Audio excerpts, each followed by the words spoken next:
What's up, everybody? It's your boy Coop here again with Unfair Sports. And, it is that time of the year. And I'm not talking about Christmas time. It's football season. It's back. And last night we got a chance to be in attendance. Jay and I were both there. We made our way around Campus Corner throughout the stadium. So if you were one of the folks that we got to connect with, to take photos with and everything, I appreciate you guys. I love your support and just ask for you to continue to support and share us. But let's get talking about the game. So OU wins the game 51-3. And in general, I can say this is I had questions going into the season, going into this game, with the opponent being Temple. My number one question was, are we going to be able to be undeniably better on defense in the trenches? And so I can say this is that box is checked. This defense is as advertised. It was fast. It was nasty. It had competitive depth, and you know what to do with that one. But it had the first teamers, the backups, the rotation guys. Everybody was fast and furious coming in. And there was not drop off. It was great. I love seeing this team, instructing each other. I think at one point, Kobe reached up and scooted over one of the defensive linemen and then went and made a tackle in his hole because it was assignment-based scheme and assignment-based football. And Jay got excited about it, and I just had a big smile on my face. So, kudos to the defense. You're playing base defense. That was the big question is, are we going to beat them? Yes. But our poor defenses in the past had also done the same thing, gone out there and beat inferior opponents. But our offense was always just running away with it. And so you forced them to be something other than what they were when that was the case. This was just the case of the defense lining up and doing what they wanted to do. You forced 6 turnovers. Almost a 7th, with the Billy interception that was reversed, or I guess overturned, whatever. So 6 turnovers. That was an absolute, just a great piece of work from this team. Let's start with the defensive tackles. So defensive tackles, they consistently change the line of scrimmage.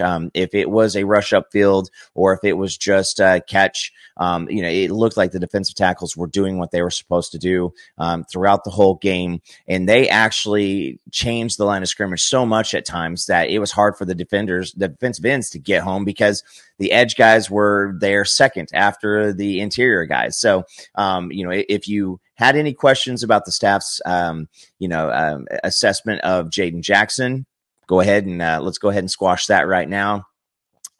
This was a great day for Jaden Jackson. It's historic in some senses, but he went out there and he did some really, really good things. There were a couple times I saw him do an under move and just completely come free. It was a very, very quick release, but I mean, if that's more of a 4-step drop, 5-step drop, Jaden Jackson gets a sack.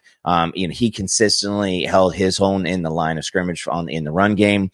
I think I saw the stat. It was 1.9 yards per carry. So, I mean, you got to think that was a good assessment, a good evaluation with Jaden Jackson being the starter. And that takes nothing again away from the next guy, which is DJ Terry. DJ Terry was also staying very, very active. DJ, Dominic Williams, those guys continued just to be very, very hard to push around. They did not lose those battles. They kept in the rotation. And so I love what I saw of them. But then you had Grayson Halton. Grayson Halton balled out. Absolutely love Grayson. Champ Sanders was in pretty early. And he held his own. And then you got to see the flashes from David Stone. Saw David Stone getting off the bus. And, to me, it looked like, the moment was finally here for him. And I don't know if it was overwhelming or not, but he was definitely very emotional out there. He made a play in the second half and he got the crowd riled up. And so, happy just across the board for the defensive tackle room. Then on the defensive ends, Ethan Downs just continues to be Ethan Downs. R. Mason Thomas is back. And this is, I feel very, very, very hopeful for what he's going to be able to do in the SEC. if you pair, what he did last night and some of that explosiveness that he showed off the edge, it was terrific. Also, Caden Woolard looks like he, continually was just a second away from the defensive tackle, just blowing up everybody in front of him. There were several times that he was very, very, involved in gang tackling in the backfield. So with the defensive line, just in general, great play across the board. And then you go to the linebackers, and I got to say, star of the game's probably Kobe McKenzie for myself. Kobe balled out, but that room with Danny, Kip, Lewis Carter, our Crimson Missile, he was out there and he was just, he was making plays, and it was fun to watch that whole crew. And I can genuinely say that that foursome of linebackers right there, with your Mike and your Will guys, they are going to be a force, and there's not going to be drop off, between those guys. You saw guys, filling holes, meeting the running back, meeting the quarterback on the quarterback run game in the hole. And so those four, they're going to be a very, very, very ballyhooed, unit here in the SEC, and deservedly so.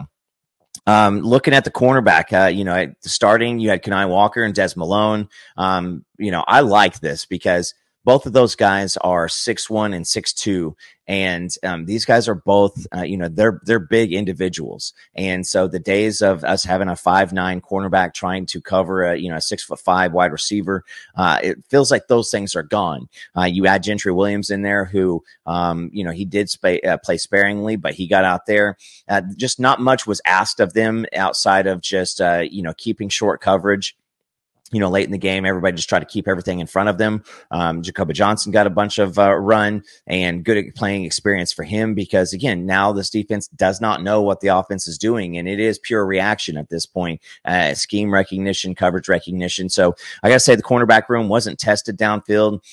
They didn't have time to get that, to happen. It looks like they did pretty good tackling in space. So love the defensive room.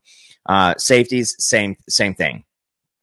Peyton Bowen, not really needed much. I didn't see much where he, had any type of coverage options. He came up and supported the line of scrimmage, but I think that Billy Bowman and RSJ really had more of those opportunities. Both of those guys were hitting guys hard. Billy nearly peeled the interception. I got to think that that's a football move, but I saw people kind of taking shots at Billy saying that Jada would have caught it. And so that's kind of a fun thing to be able to do. But, it looks great. Again, I've mentioned this time after time after time, that the safety room has gone from an absolute just liability to one of the strongest units in not only on our team, but I think in college football. Also, you mix in the with the Cheetah and the younger kids, Omasigo, and Kendall Dolby, Bogo, and Powers. Guys, the future is bright. Omasigo, I saw a lot of stuff from him. I saw some stuff that he probably needs to work on, some tackling in space and some angle situations. I think he had a couple misses, but when he comes in, I mean, he just looks the part. You don't know if he is a safety. You don't know if he's a linebacker. He's just got great size. My player of the week on defense has got to be Kendall Dolby, just overall, though. Kendall Dolby is a guy that everybody forgets about. Nobody remembers about Kendall Dolby, when we're in the grand scheme of things, when a lot of folks are talking about this defense. And it's not because of any disrespect. I think it's just that there's so many different guys that are key components on this defense. But Kendall Dolby looked great, when he was coming up on, the very few blitzes that we did. His just responsibility was the quarterback at times, and so he was the even up man, so he made the blitz. He looked great in coverage. Very, very excited. My kind of ha-ha moment, and I let Katie know about it, is when the interception happened. He was so frustrated that he didn't rip the ball out of the hands of that wide receiver and pick it off himself, that I don't even know how long it took for him to realize that we had picked off the ball. And I believe it was Kenai, but or Des, one of the corners got it. But it made me laugh because I was watching him out on the field, and I knew we were going to have a conversation about that eventually. So I'll let you guys know what he says about that. But no, it was a great day for this defensive unit. you saw Reggie Powers III come in pretty early, and at the safety spot when more of the reserves were coming in. Looked great in coverage, looked good coming up and supporting the line of scrimmage. But we just continue to say that the boogeyman cometh. Baba Yaga is real. Michael Boganowski Jr., this guy is going to he is going to hurt somebody. Hopefully it's the other team more often than himself. But this guy has that certain kind of a mix of tenacity, aggression, and craziness that we haven't seen since Brandon Everidge. Everidge was a guy who came up and you thought, man, this guy's arm is going to fall off at some point in his life. I'm hoping now with sports medicine being where we're at, and his dad helping him, kind of keep things in. He was in second play of the game, and he had the loudest hit of the night. And it was one that everybody was laughing about in the stands. Everybody's looking around. Everybody knew that was coming once he came onto the field. So seeing some of the special teams coverage, he did a great job too. So let's go to special teams. I'm not going to spend a lot of time on this one. If you guys hop down in the comments, let me know what you think about this defense stuff as I'm going through the special teams pieces. But I'll say this is special teams looked great. You cause a turnover, which creates a touchdown. So you get a punt fumble and return, Jaron Kanik, great job by him on that point, caused by Lewis Carter, the Crimson Missile. That's when your special teams can outscore the other team, that's a winner chicken dinner all day long. We got ourselves a field goal kicker, and that is an absolute surprise. That was one of my second questions is, when you get the opportunities, no excuses. I don't care who the competition is. It is go out there and kick it through the uprights. We got a kicker, and I'm excited about that. Hitting a 50-yarder, upper 40, and then I think one of them was right around the 20-yard mark.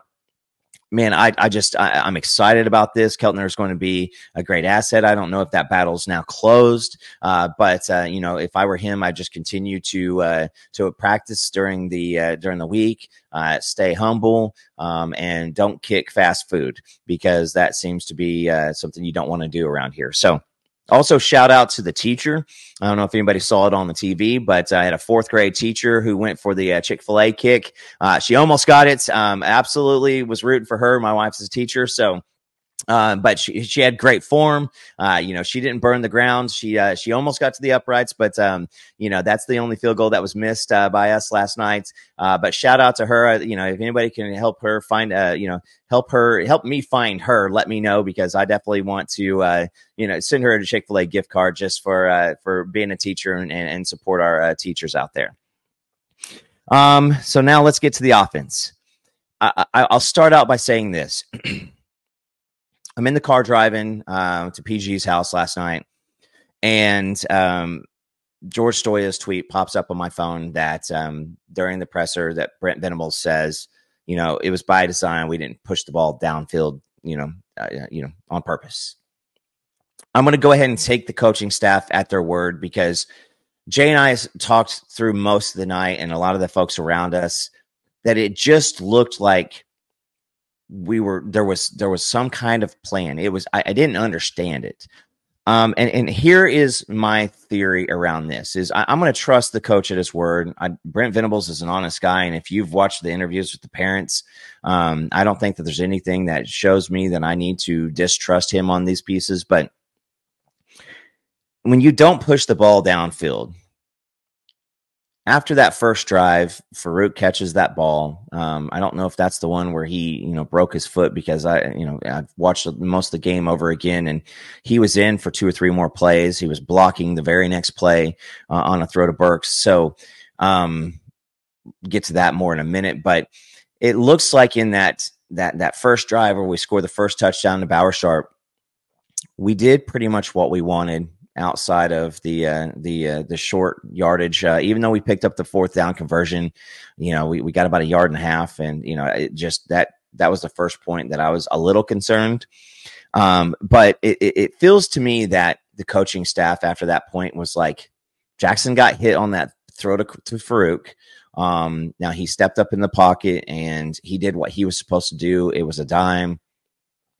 I wonder if that point the coaching staff maybe said, okay, that's what we can do. Jackson Arnold obviously has had a lot of questions around himself with, throwing in the middle of the field, throwing in traffic, making the right decisions, not putting the ball in harm's way. And to me, my theory here is that's what we felt like with the patchwork offensive line that we could really, really work on with Jackson and work that out. And so from Jackson Arnold, the yards per attempt was not very high. I think that's for two reasons. Number one, the design of that piece, but then also we kept on getting turnovers. We had short fields almost the entire time. So, that's kind of where I'm going with that one. Is Jackson looked great. He had 4 drops, 2 bad ones, JJ Hester. But I think Brennan Thompson had one. Andrew Anthony maybe had another one. But he had 4 drops. He still had a great stat line. He still throws 4 touchdowns. If I come to you before the show starts and say, "Hey, we're gonna cover the spread. Jackson's gonna throw 4 touchdowns in the opening game," nobody is going to go, "No, Coop, I don't like it." So I am going to say Jackson looked great. I do think that he got some opportunity to put some stuff on some film to learn from a decision standpoint on, RPO decisions and, stepping up in the pocket and running. So those are coachable pieces that I think you can work with him on. But the one thing that really just, caught my attention is the pass I mentioned a few seconds ago. Right after the bomb to Farouk, he had a quick snap, step, turn, and throw to Burks, and that ball is just different. It's just absolutely different. The arm strength is a different level than what we've had with Dylan Gabriel. It looks a little bit more like the Spencer Rattler arm strength that we saw when he was young. So I am very, very excited about Jackson. He still has things to do, and he needs to stay error free. Because if we are going to be navigating through offensive line issues via just poor play or injury, he needs to optimize every single opportunity that we have.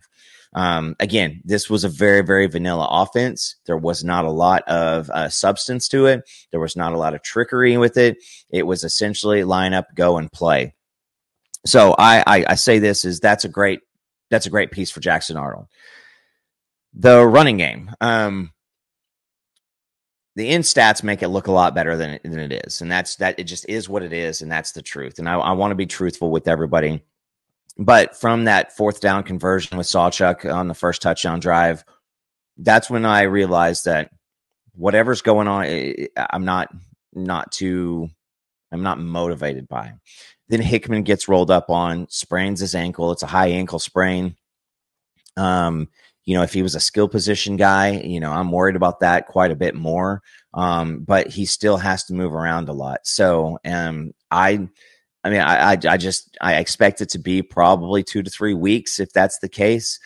This training staff is phenomenal, and I'm not ever going to, question that. I'm going off of my ankle sprains and just what you see, in pro sports. So if it is a high ankle sprain, that takes a little bit longer.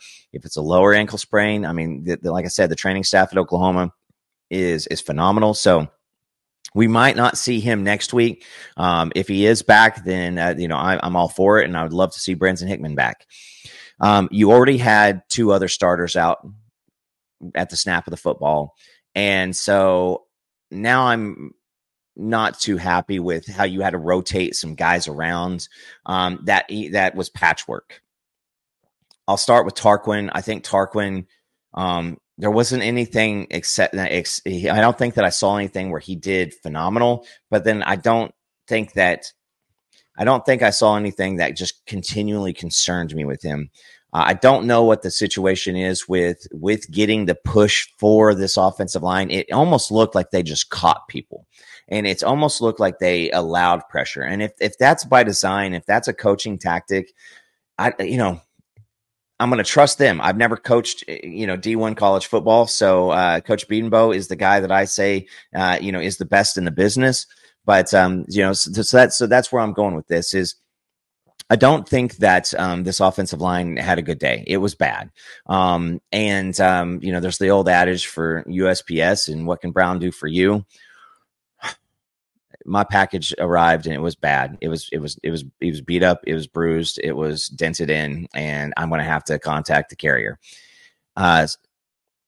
Spencer Brown just had a bad day. Can he become better? If anybody can get him to become better and play better, we've got the man to do that. I don't know if I give him the complete axe right away, because I mean, you're going to need him at some point. And that's the piece that concerns me, is we can't say, well, it was a coaching tactic, or, well, these were the backups. We had an injury. They're going to play at some point this year. So you need these guys to really have a come to Jesus meeting with themselves internally, and not as a group, but internally. Every single one of those offensive linemen needs to go in and say, I can do better. And you need to give it more. There were times that multiple guys look lost. I mean, every single one of them. Nobody is exempt from this. I say, bless Jacob Sexton's heart. Like, the guys, playing 3 different positions at different points. So next week, if you get Jake Taylor back, maybe that's something to help out. I don't know, wherever it is, but again, I just say this is, those guys are still going to all play at some point. So everybody has to get back and grind it out this week for Houston. Houston is a step up in talent. It's a step up in athleticism, and they have better players. So you cannot do this every single week. Will things be available to this team from an offensive standpoint, going forward, that are going to help out versus, trying to go completely vanilla yesterday? Yes, there are going to be more things, but I just say this is that offensive line has to get better. So there has to be some internal discussion going on with each one of them together, and say, if I want to do this, and if I want to achieve some of the goals that this team has, it starts with me. So I'll leave it there with the offensive line, because we all saw what we saw. And when we finally started running the ball a little bit later in the game, I'm also going to say this, guys, like, don't do don't give all the accolades to those guys and say they played so much better. Those guys, you're playing into the game. A lot of these guys are backups or have been spent by just getting, playing the entire game one. It did look better. When I look at those guys and I see like Taylor Tatum just running wild in the end, I mean, he had wide open holes where we had no holes at all at, points earlier in the game. Taylor Tatum's him. The guy looks somewhere between Joe Mixon and DeMarco Murray to me. And, those are not bad comps. I'm very, very excited about what he offers. I still think that Chuck and Barnes are your 1 and 2. I was very, very, very excited by Sam Franklin. Sam Franklin was, he showed me some things. He had, up until Taylor Tatum at the, towards the end of the game, he had the longest run of the night. Coming out in the second half, and so that running back room, when they were given an opportunity, they took it. And it looked good. Again, I say, Sawchuck only got, I think, 6 carries, but Javonte looked like he was running angry. He looked like he was back to normal. So I'm all for that. Sam Franklin, same thing. Really, really excited to see that Tatum was as advertised. That, it's not that just that he was a 5-star, but that's kind of who he is. So I expect that an extension of the running game will come here soon. Maybe we see it in the next 2 weeks with Houston and Tulane. Maybe we wait till Tennessee, where we're actually throwing the ball out to the running backs, because, that is going to get the ball moving guys sideline to sideline. So I'm excited to see what those things are capable of. I said it earlier, but when you play with not pushing the ball downfield, you play in this box, everybody can kind of zone in. So through the rest of the offense, you're playing with everybody near the line of scrimmage. There's no threat of anybody going deep. That's not what you really want to do as an offense, if you can help it. Now, if it's by design, as the coaching staff said, I'm completely fine with that. But with all that being said, Bauer Sharp looks great. Last year, we had 2 touchdowns from the tight end group as a whole for the entire year. He did, he had a touchdown in the first series of the game. I think he ended with 5 catches. So pretty excited. Bauer Sharp looks like the real deal. Threw the ball a little in Jake Roberts' way a couple times. So expect that tight end room to be a part of this offense going forward. I already talked about Barnes and Tatum, and so now let's talk about Burks. I'll end it with this: is he is real. I asked a comment in our Discord, or asked an opinion in our Discord, that it was Burks going to be 80 plus touches this season. I think it's safe to say that that's toast. Also, 10 touchdowns was my prediction for him. I think we're safe to say that he's going to have a few more than those. Burks is going to be on Biletnikoff watch list. Most overreactions after game one or series one should be tempered. I don't think this is one of them. You know, if this guy continues to stay healthy, this is not a super slight receiver who one big hit and is going to, you know, have a situation or an injury with him. Don't quote me on the numbers, but I think he squats in the 500, 550 range and benches 400 pounds. The guy is jacked. So he is an all-purpose. He looks like a shorter Deebo Samuel. So I'm really, really excited about him this year. I now think that you may have to start taking a look at maybe 15 plus touchdowns, 120 plus touches for Deion Burks. If the wide receiver room continues to take hits like they have at this point, it may be a requirement. But you get Nick Six back next week. You see a little bit more health. There were a lot of other guys that played, but I've gone long enough here on this. So I appreciate you guys pulling in. Again, let me know what you think in the comments. And I just say this is, do not overreact to 1 week. If there's anything that I've seen year after year after year, is some really, really piss poor offensive line play. And then 4 weeks later, we've got our stuff figured out. We are in the 12-team college playoff era now. A lot of teams are going to do stuff, in a different manner. One loss is not going to kill your season. I don't expect us to lose in the next couple weeks. I still have an expectation that we'll have stuff figured out for Tennessee, but let me know what you think in the comments. Let's try to, look at this thing from a macro aspect and perspective. I do want to hear your concerns. I don't think anybody should be fired. I don't think anybody should never see the field again at this point. But I do think that, you now have full on tape. It's a coachable opportunity. You don't know what the tendencies are with the guy lined up across from you. So, expect to see more and more things turning around. So, hit up there.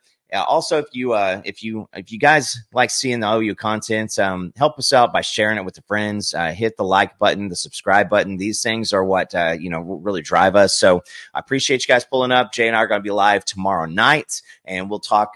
Maybe PG will be joining with us, but we'll be talking a little bit more about the game. Looking forward towards the next week. But until then, I appreciate you guys for pulling up for Unfair Sports, and we'll talk to you soon.